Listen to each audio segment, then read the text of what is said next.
Donc voilà, donc là j'ai repeint une première fois en blanc quand je suis arrivée donc en février et là ça recommence à faire de l'humidité. Voilà, donc j'ai 3 enfants asthmatiques, donc sous traitement, Ventoline, Flexotide.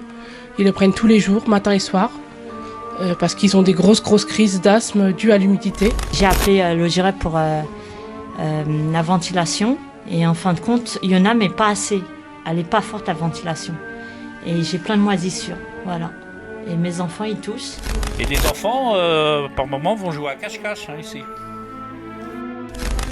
Et puis maintenant, on va bientôt voir la prise électrique qui est aussi dans l'eau. Et puis on a une mare d'eau. On va voir une petite mare d'eau. Donc voilà, ça fait vraiment tout le mur en fait. Hein. Et on sent l'humidité.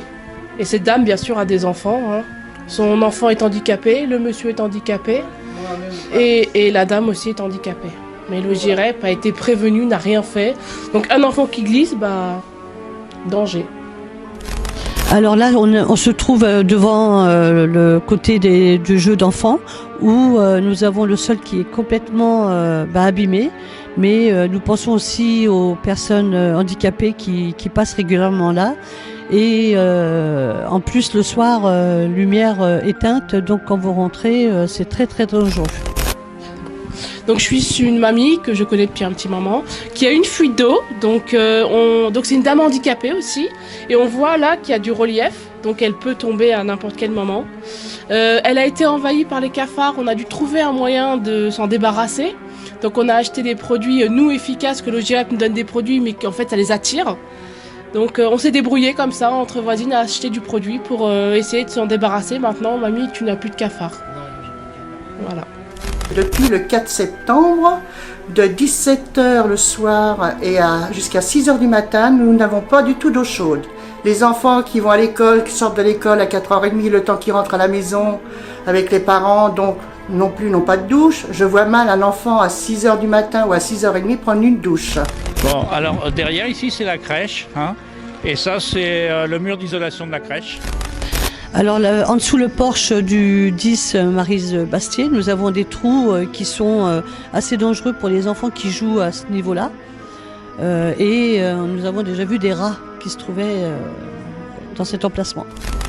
Alors nous sommes chez une voisine, personne handicapée, âgée. Donc son volet, on voit bien là que ça tient plus. Hein, donc hier, comme il y a eu une tempête, elle a eu peur de perdre son volet. Donc on lui a attaché en fait avec un petit fil pour éviter qu'elle perde son volet. Donc on voit aussi que le sol se décolle, donc très dangereux pour les enfants, puisqu'il y a des enfants en bas âge. Donc signaler aussi aux gardiens, mais toujours pas fait. Alors là, nous nous trouvons devant un compteur qui est complètement ouvert et que les enfants ont libre accès à ce compteur et qui est quand même assez dangereux. Voilà.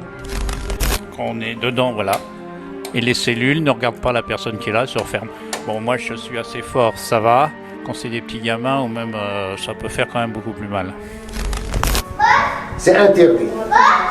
Parce que c'est un enfant qui rentre, il va toucher à l'électrique, ça va, le câble, Tous les jours, j'ai un cafard aux salles de bain. Mon fils, il ne veut pas prendre douche par rapport au cafard. Même les enfants, tout à l'heure, il a dit, regarde, monsieur, il y a des cafards.